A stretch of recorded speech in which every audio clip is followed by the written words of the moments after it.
إذا مشاهدينا الأوفياء، المعارض الجزائري العربي زيطوط غادي يكشف لنا الحقد ديال شنقريحة اتجاه الإنجازات اللي كيقوم بها المنتخب الوطني المغربي، خاصة المنتخب الوطني المغربي عندما فاز على كندا ب3 أهداف مقابل 0. وغادي يكشف لنا كذلك ماذا يقع داخل أروقة قصر الورادية، وماذا يقع كذلك داخل الجزائر. المرجو من المغاربة الأحرار دعم القناة فضلا وليس أمرا، وفرجة ممتعة.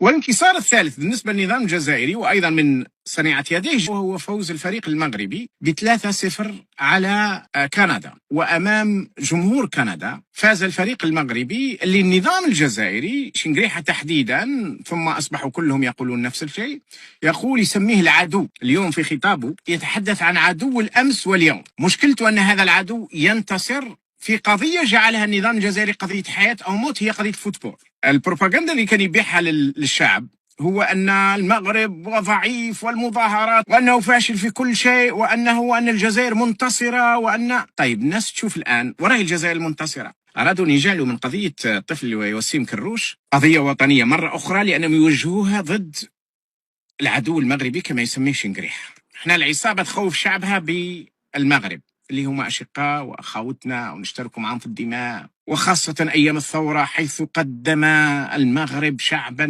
وحكومة يومها محمد الخامس رحمه الله دعما لا حدود له للثورة الجزائرية.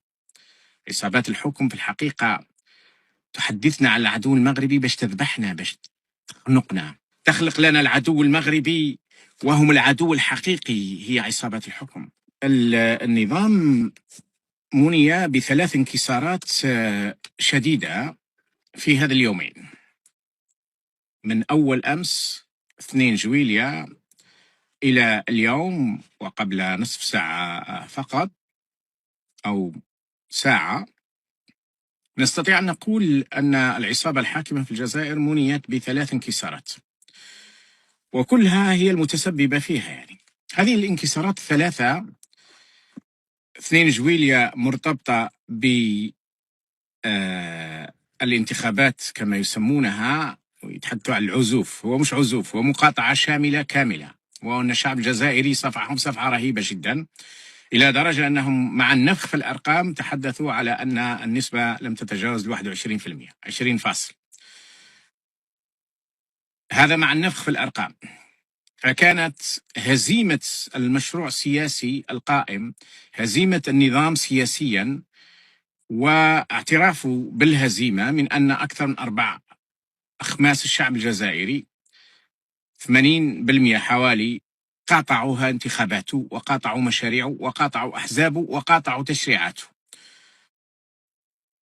وكما قلت النسبة حتى نسبة 20 فاصل مشكوك فيها.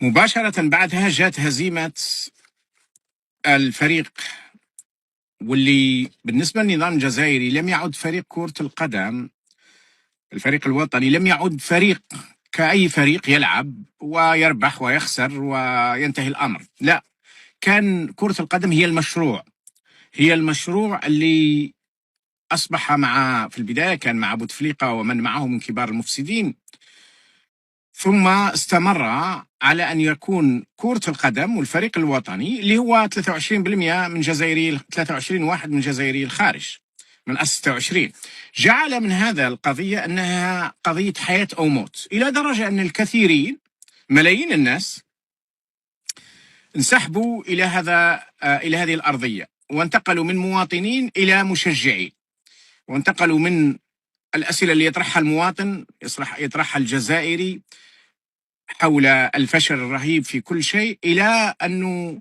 الفريق فاز أو انهزم، والخطة التكتيكية وبيتكوفيتش وقبله بالماضي وما بينهما الصربي أو البوسني الآخر وغيره. يعني أصبحت القضية قضية فوتبول، قضية مركزية، وحولها تدور خصومات وصراعات وصدامات وانشقاقات وسب وشتم، وكاين اللي تجي سكتة قلبية وكاين اللي يطلع له السكر.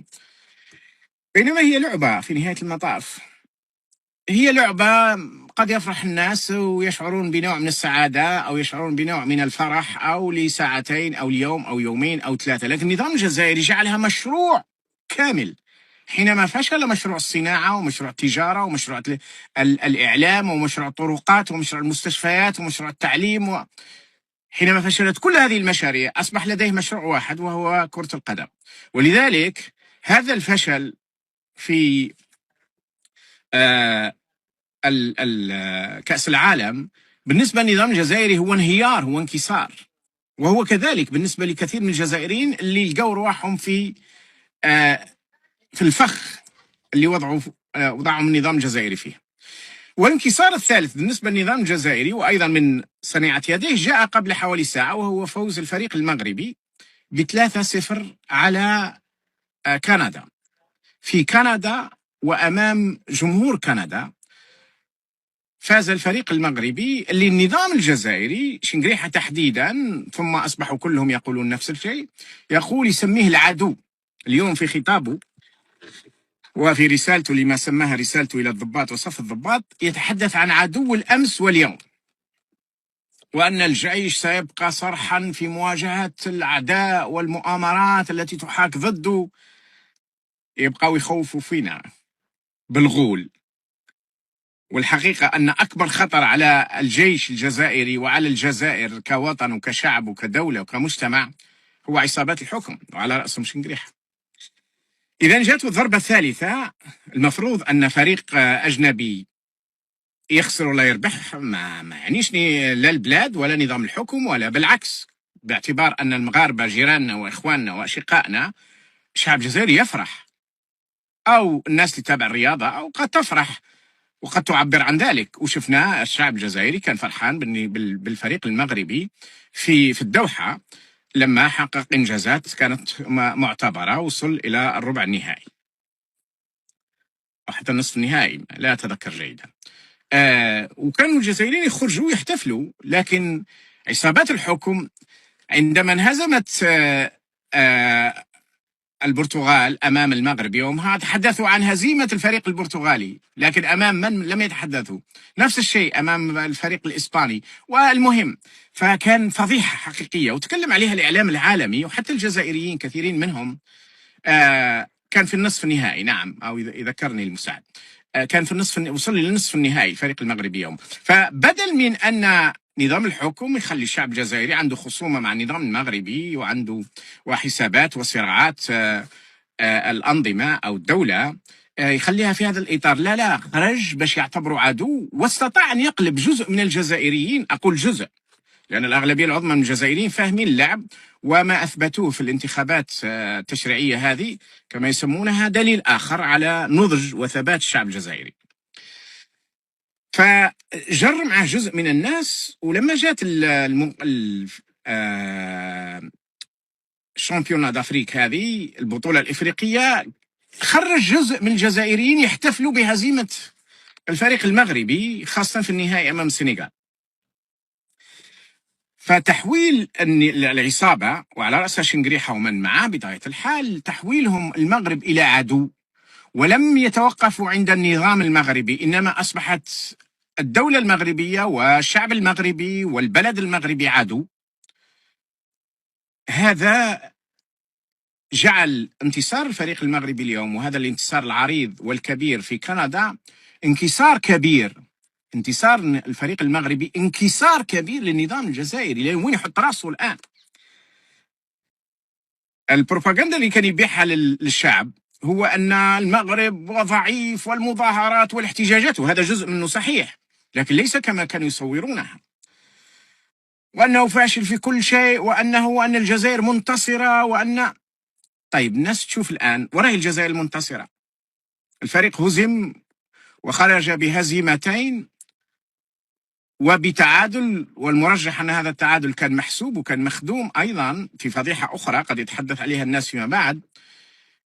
ثم أن من تعتبرونه عدو، والشعب الجزائري لا يعتبر المغرب لا كبلد ولا كشعب ولا كدولة عدو، بل بالعكس هم أشقائنا، وإن اختلفنا في بعض النقاط. الشعب الجزائري لا يرى المغرب عدو، لكن هذا بالنسبة للنظام الجزائري صناعة العدو. مشكلته أن هذا العدو ينتصر في قضية جعلها النظام الجزائري قضية حياة أو موت، هي قضية فوتبول. ينهزم النظام الجزائري فيها لأن الفريق انهزم، وانهزم بطريقة سيئة وسيئة جدا، وينتصر من يسمى العدو. فالكوارث تراكمت، 3 ضربات أساسية، 3 انكسارات، 3 هزائم لعصابات الحكم القائمة اليوم، نتيجة للجهل ونتيجة لأنهم يريدون أن يبقوا في السلطة مهما كان الثمن، بالأكاذيب، بالخداع، بالفشل، بالحديث عن جزائر منتصرة والناس تعيش المرارات وتعيش الفقر وتعيش البؤس وتعيش انقطاع الماء وتعيش أشياء كثيرة جدا.